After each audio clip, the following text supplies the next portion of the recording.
अरहतो सम्मा सम्बुद्धस्स। नमो बुद्धाय, नमो धम्माय, नमो संघाय। गंजे संजय कुंदान्य नाय, गंजे संजय कुंजे भावे कुचाय नामे शाबला सोवांजे दास चुचे नाना टेलराज। आज अत्यंत यो पुण्य तिथिमा हमरा यो इमारसी गुम्बा व्यवस्थापन तथा संरक्षण समिति का संपूर्ण टोलीले सूत्रधारिणी अर्थात बहुसूत्र एवं धारणी समुच्चय पाठ वाचन को कार्यक्रम र प्रवचन को कार्यक्रम आयोजना गर्नु भइकन मलाई यहाँ प्रमुख धर्मगुरुको रूपमा निमन्त्रणा गर्नु भई हजुरहरू समक्ष भगवान बुद्धद्वारा देशित अमृत बाणी पस्कने मलाई ठूलो अवसर प्रदान गर्नु भएकोमा म सम्पूर्ण आजको यो आयोजक टोलीलाई मेरो हृदयदेखि नै साधुवाद दिन चाहन्छु। र यहाँको यो गुम्बा एउटा पूजाको केन्द्र नभएर शिक्षाको केन्द्रको रूपमा निर्माण गर्ने यहाँको स्वच्छ उद्देश्यलाई म हार्दिक अनुमोदन गर्दै यो इच्छा पनि शीघ्रभन्दा शीघ्र पूरा भएर जाओस् भनी म हृदयदेखि नै प्रणिधान गर्न चाहन्छु। आजको यस बहुसूत्र एवं धार्मिक समुच्चय वाचन कार्यक्रम धार्मिक प्रवचन कार्यक्रममा उपस्थित बहुजन हिताय एवं बहुजन सुखायमा समर्पित हाम्रा अति आदरणीय धर्मगुरुगण, हाम्रो नेपाल राज्यका विभिन्न पार्टीका प्रतिनिधिगण, नेपाल सरकारका विभिन्न निकायमा कार्यरत हाम्रा आदरणीय कर्मठ हाम्रा कर्मचारीगणहरू, त्यस्तै गरिकन सहकारी संस्था तथा व्यावसायिक क्षेत्रका अति आदरणीय व्यक्तित्वगणहरू, हाम्रो समाजको लागि समर्पित ती कर्मठ समाजसेवकगणहरू र हेटौडाका हाम्रा स्थानीय सम्पूर्ण धर्मप्रति आस्था राख्नुहुने, श्रद्धा राख्नुहुने हाम्रो सम्पूर्ण आस्थावान श्रद्धालु भक्तजनलाई सर्वप्रथम म नेपाल तामाङ लामा केन्चुङको केन्द्रीय धर्मगुरुको तर्फबाट बुद्धिस्ट टिचिङ एन्ड मेडिटेसन सेन्टरको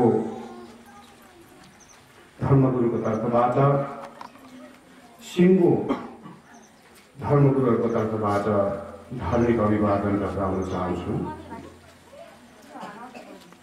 र यो अभिवादनको साथसाथै आज यो पुनित अवसरलाई लाभ उठाउँदै यहाँहरू समक्षमा भगवान बुद्धद्वारा देशित अत्यन्तै बहुमूल्य अमृत वचनहरूलाई यथाशक्य यहाँको क्षमता बमोजिम यहाँहरूले बुझ्ने गरिकन मैले यहाँहरूलाई बताउने र बुझाउने प्रयास गर्नेछु।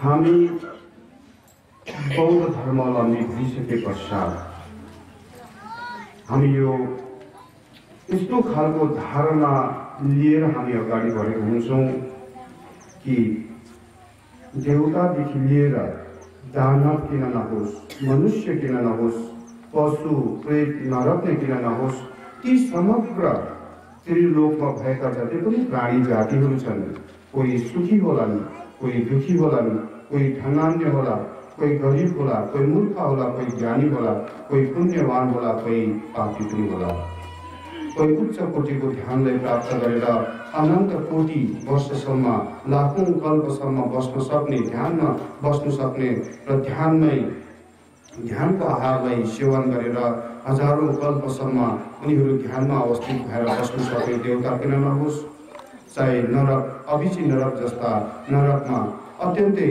असहनीय दुःखलाई भोगिरहेका प्राणी जाति किन नहोस्, ती सबै प्राणी जातिहरू हामी बौद्धहरूले के सम्झेको हुन्छौँ भन्दाखेरि यी मेरा माता पिता हुन् भन्ने कुरा हामीले सम्झेका हुन्छौँ। किनकि भगवान बुद्धले जतिखेर धम्म चक्षु प्राप्त गर्नुभयो, यो बुद्धत्व ज्ञान प्राप्ति गर्नुभन्दा पनि अगाडि करोडौं कल्पको अगाडिको जुनीहरूमा जब उनलाई आभास भयो कि संसारमा भएका हरेक प्राणीले मलाई एक न एक दिन जन्म दिएको रहेछ र मेरो आमा बनेर जसरी अहिलेको आमाले मलाई माया, प्रेम, ममता, सुख, शान्ति, ज्ञान, शिक्षा हरेक कुरा दिएका छन्, त्यस्तै मलाई यी सबै प्राणीले, चाहे देवता किन नहोस्, चाहे नरकीय प्राणी किन नहोस्, सबैले मलाई सुख र शान्ति दिएका रहेछन्। ती गुणी माताहरू मलाई सुख र शान्ति दिने क्रममा उनीहरूले अनन्त दुःखको कारण, जसलाई अकुशल कर्म भनिन्छ, ती अकुशल कर्म सञ्चय गरेको रहेछ। मेरो आफ्नै कारणले गर्दा मलाई माया, ममता, सुखी, शान्ति बनाउने प्रयासले गर्दा उनले अनन्त अप्रमेय अकुशल कर्महरू सञ्चय गरेका रहेछन्। फलत तिनीहरू विभिन्न दुर्गतिको खाडलमा जन्मेर असह्य दुःखहरू भोगिरहेका रहेछन्। अब म ती प्राणीहरूको उद्धारको लागि म आफ्नो सारा जीवनलाई म समर्पित गर्छु भनेर उनले आजको यो सिद्धार्थको जुनीभन्दा अगाडि बोधिसत्व छँदाखेरि पनि उनले अनन्त जुनीसम्म उनले दान पारमिता, शील पारमिता, शान्ति पारमिता, वीर्य पारमिता, ध्यान पारमिता र प्रज्ञा पारमिता उनले आर्जन गर्दै अन्ततः उनी बोधिसत्व हुनुभयो र अन्ततः उनी बुद्धलाई प्राप्त गर्नुभयो। भगवान बुद्धले बोधि ज्ञान लाभ गरिसक्नु भइसके पश्चात पनि हामी जस्ता शिष्यहरूलाई, श्रोताहरूलाई उहाँले यही कुरामा विशेष जोड दिएर भन्नुहुन्थ्यो, हेर कुलपुत्र तथा कुलपुत्री हो, संसारमा जति पनि प्राणी जातिहरू छन्, हामी मानव जाति, यो जाति, लिङ्ग, वर्ण, धर्म हामीले छुट्याउँछौँ। यी मानव जाति मात्र नभएर हामीले काट्ने, मार्ने यो बाख्रा कुखुरादेखि लिएर, भैँसीदेखि लिएर, राँगादेखि लिएर, प्रेतहरूदेखि लिएर हरेक संसारको प्राणीहरू हाम्रो आमा बा सरा हो र उनीहरूको उद्धारको लागि हामीले केही न केही कुशल कार्य गरेर जानुपर्छ भनेर भगवानले उपदेश दिनुहुन्थ्यो। र ती उपदेशलाई बौद्ध धर्मावलम्बीले जहिले पनि, जहाँ पनि, चाहे त्यो हामी कर्मकाण्डको प्रक्रियालाई अगाडि बढाएको किन नहोस्, चाहे हामी ध्यानमा प्रवेश भएको अवस्था किन नहोस्, सबैभन्दा पहिला हामी के भनेर बुद्ध धर्मको प्रारम्भ गर्छौँ त? बुद्ध धर्मको कर्मकाण्ड होस् चाहे ध्यान होस्, के भनेर प्रारम्भ गर्छौँ भन्दाखेरि साङ्गे छोगी छोनाम्ला जान्छु बाटो दानी क्या खुसी धागी चिन्सो दिवे सोनामजी ठोला फेरि साङ्गे टोकेछु भनेर हामी सबैभन्दा पहिला बुद्ध धर्मको अभ्यासमा हामी प्रवेश गर्छौँ। अर्थात् बुद्ध धर्म र सङ्घको शरणमा मैले बोधि ज्ञान प्राप्त नगरुन्जेलसम्मको लागि, मैले बोधि ज्ञान जबसम्म पाउँदिनँ तबसम्मको लागि म बुद्ध धर्म र श्रेष्ठ सङ्घको शरणमा म परिरहनेछु। ताकि चिन्सो गेबे सोनामजी, मैले अनन्त जुनीदेखि अहिलेसम्म दान गरेर पुण्य सञ्चय गरे होला, शील पालन गरेर पुण्य सञ्चय गरे होला, त्यसरी नै शान्ति, वीर्य, ध्यान र प्रज्ञा आर्जन गरेर जति पनि मैले पुण्य आर्जन गरे होला, ढोला फिचर साङ्गे ढोल्दैछु। मेरो माता रूपी अनन्त सर्वगतीय प्राणीको उद्धार गर्नका निमित्त म बुद्ध बन्न सकूँ र म बुद्ध बनेर मेरो आमाहरूलाई मैले उद्धार गर्न सकूँ, विभिन्न रूप कायको माध्यमबाट, सम्भोग कायको माध्यमबाट र निर्माण कायको माध्यमबाट भनेर सबैभन्दा पहिला हामी यसरी हामी बुद्ध धर्मको अभ्यासमा अथवा कर्मकाण्डमा हामी लागि पर्छौँ। त्यस कारणले गर्दा यी कुराहरूलाई हामीले पनि बिर्सनु हुँदैन। हाम्रो अतीतका ती पिता पुर्खाहरूले जसरी बुद्ध धर्म अँगालिकन बहुजन हित र बहुजन सुखको लागि गृहस्थीमै रहे तापनि यो पहेँलो लुगा नलगाए पनि, रातो लुगा नलगाए पनि भगवानको उपदेशलाई शिरोपर गर्नु भइकन समाजमा सुख र शान्ति कायम गर्न उनीहरू सफल बनेका थिए। अहिले हामी 21औं शताब्दीका तपाईँ हामी पनि यस्तो प्रकारको सुख र शान्ति कायम गर्न हाम्रो ठुलो कर्तव्य हो। हामीले यहाँ जातित्वको भेदभाव गर्नुहुन्न, धार्मिक भेदभाव गर्नुहुन्न, साम्प्रदायिक भेदभावमा हामी लागि पर्नुहुन्न अथवा कुनै पनि प्रकारको वर्गीय भेदभावमा हामी लागि पर्नुहुन्न जो हाम्रो दुःखको कारण हुन सक्छ। त्यस्तो प्रकारको कार्यमा हामी लागि पनि पर्नुहुन्न र लाग्नेहरूलाई हामी प्रोत्साहित पनि गर्नुहुन्न र लाग्नेहरूलाई हामीले त्यहाँबाट वञ्चित गराएर हामी एउटा मानवको रूपमा, एउटा सुखी प्राणीको रूपमा हामीले जीवनयापन गर्ने माध्यमहरू के हो, ती माध्यमहरूको अनुसरण गरेर हामी त्यसको पछि लागि पर्नुपर्छ र अरूको सुखको लागि हामी समर्पित भएर हाम्रो मानव जीवनलाई व्यतीत गर्नुपर्दछ। यदि हामी अरूको सुखमा रमाउने भयौँ भनेदेखि, अरूको सुखमा हामी रमाउन सिक्यौँ भनेदेखि हामी अवश्य पनि सुखी बन्छौँ, परम सुखलाई प्राप्ति गर्छ। शास्त्रमा भनिएको छ, ढुङ्गालमाली ताक्दै धोइले जुस चौके शान्ति सेम्फेन्सेले ठुस। अर्थात् संसारमा चाहे देवता किन नहोस्, चाहे नरकीय प्राणी किन नहोस्, तिनीहरूले कुनै पनि रूपमा यदि दुःख भोगेका छन् भने ती दुःखहरू उनीहरूको स्वार्थपनले गर्दा उनीहरूले दुःख भोगिरहेका छन्। मैले सुख पाऊँ, मैले शान्ति पाऊँ, म धनी बनौँ, म सुखी बनौँ, म स्वस्थ बनौँ भन्ने त्यो प्रकारको स्वार्थ भावमा लागिकन क्लेशको पछाडि उनीहरू दौडेर अनि मात्र उनीहरूले ती दुःखहरू भोगेका छन्। तर जो शान्ति सेम्पेसनले अनन्त परम सुख र शान्तिले प्राप्त गर्ने त्यस्ता महान सम्यक सम्बुद्धहरू जसले छिन छिनमा महासुखलाई भोगिरहेका छन्, महासुख उनीहरूको चित्त सन्तानमा महासुखको सागरहरू बग्ने गर्दछ। अर्थात् जसले परम सुख र शान्तिले प्राप्ति गरेका छन् त्यस्ता परम सुख र शान्ति गर्ने व्यक्तित्वहरूले कसरी शान्ति र सुख पाए भन्दाखेरि अरूको हितको लागि, अरूको सुखको लागि उनीहरू लागि परेर अनि मात्र उनीहरूले त्यस्तो प्रकारको परम सुख र शान्तिलाई प्राप्त गरेका रहेछन् भन्ने कुराहरू शास्त्रमा उल्लेखित छन्। त्यस कारणले गर्दा म यहाँ विशेष जोड दिन चाहन्छु, हामी एक आपसमा यो समाजमा मिलेर बस्नु छ। यो समाजलाई हामीले एउटा मानव सभ्यताको उत्कृष्ट एउटा अवस्थालाई प्रदान गर्नुपर्नेछ। हामी एउटा स्वर्गीय अवस्थामा, स्वर्गका देवताहरूभन्दा पनि सुखी र शान्त हुन हामी इच्छा गर्छौँ। त्यस्तो प्रकारको सुखी र शान्ति हुने हो भनेदेखि हाम्रो चित्त सन्तानमा त्यस्ता भगवान बुद्ध जस्ता महान महामानवहरूको जुन दर्शनहरूलाई, उहाँको मार्गहरूलाई हामीले अनुसरण गर्न नितान्त आवश्यक छ। यदि हामीले ती कुराहरू गर्न सकेनौँ, भगवानको उपदेशले हामीले सठिक अर्थमा बुझ्न सकेनौँ र एकहोरो हामी आफ्नै क्लेशले जे भन्दछ, हाम्रो मतिले, हाम्रो बुद्धिले जहाँसम्म रहन्छ त्यो पछि मात्र लागि पर्यौँ भनेदेखि हाम्रो मनमा, हाम्रो चित्तमा अधिकांश क्लेश मात्र भएको कारणले गर्दा यो क्लेशले हामीलाई कहाँ पुर्याउँछ भन्दाखेरि दुर्गतिको खाल्टोमा हामीलाई लैजाने काम गर्दछ। त्यस कारणले गर्दा हे श्रद्धालु भक्तजन, भगवान बुद्ध जस्ता एउटा महामानवको उपदेशलाई हामीले अनुसरण गरेर हामीले कुनै प्रकारको पनि जात जातिहरूको भेदभावहरू हामीले राख्नु हुँदैन।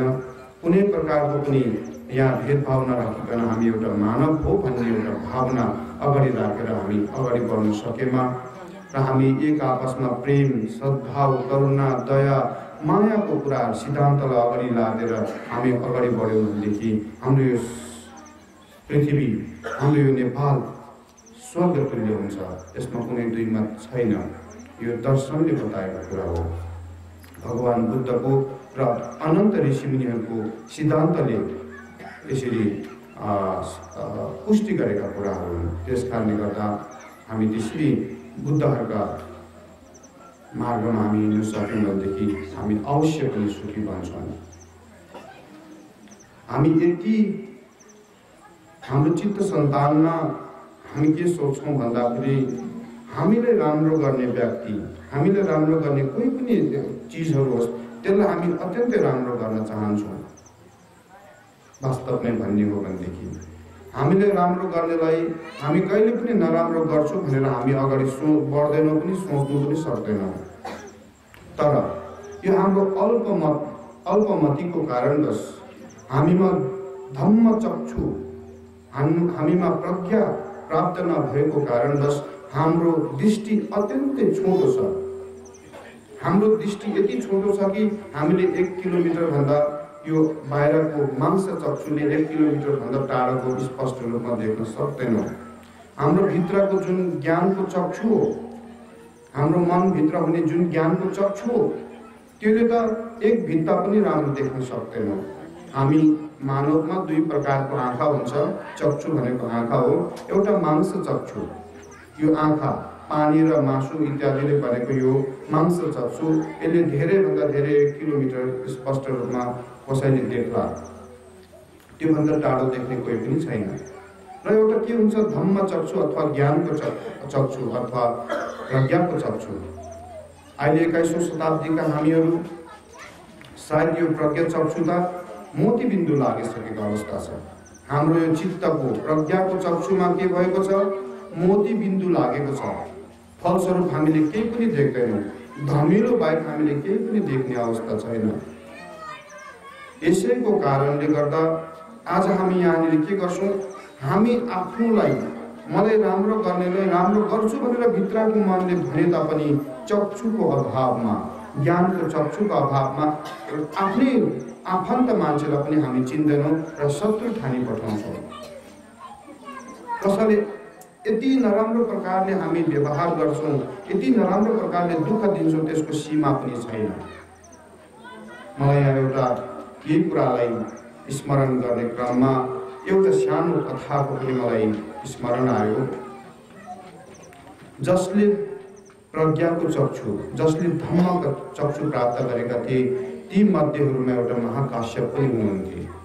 भगवान बुद्धको बारेमा अत्यन्तै वृद्ध हुनुभएका, अर्हत्वलाई प्राप्ति हुनुभएका अनि पुण्यले ज्ञानले विपाक हुनुभएका महाकाश्यप समय समयमा उनी विभिन्न ठाउँमा धर्म देशना गर्न जानुहुन्थ्यो।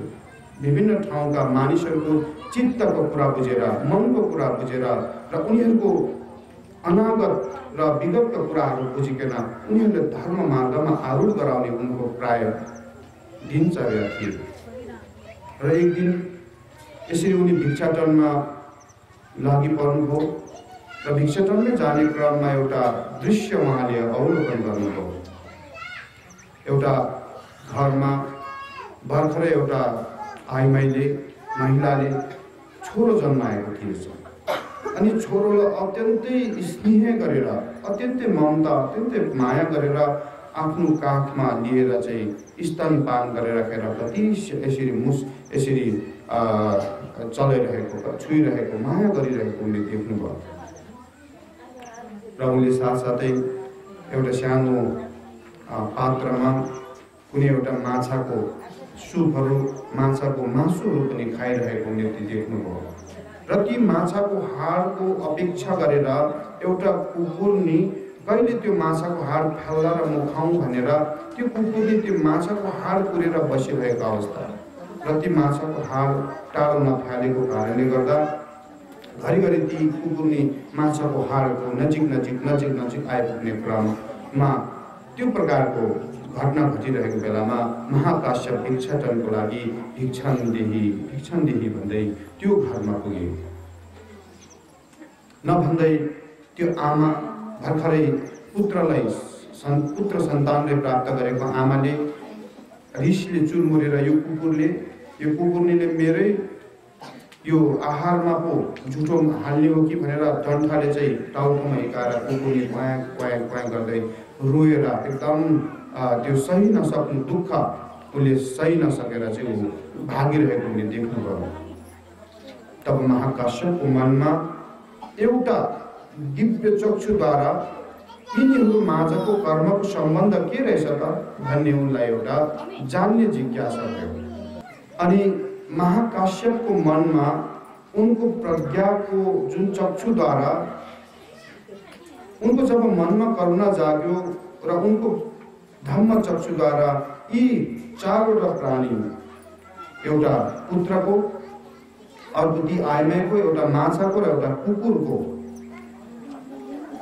विगतको घटना के रहेछ त, यिनीहरूको कर्मको सम्बन्ध के रहेछ, न यिनीहरू आफन्त पो थिए कि अथवा शत्रु पो थिए कि भन्ने इच्छा जाग्यो उनलाई, त्यो जान्ने इच्छा जाग्यो।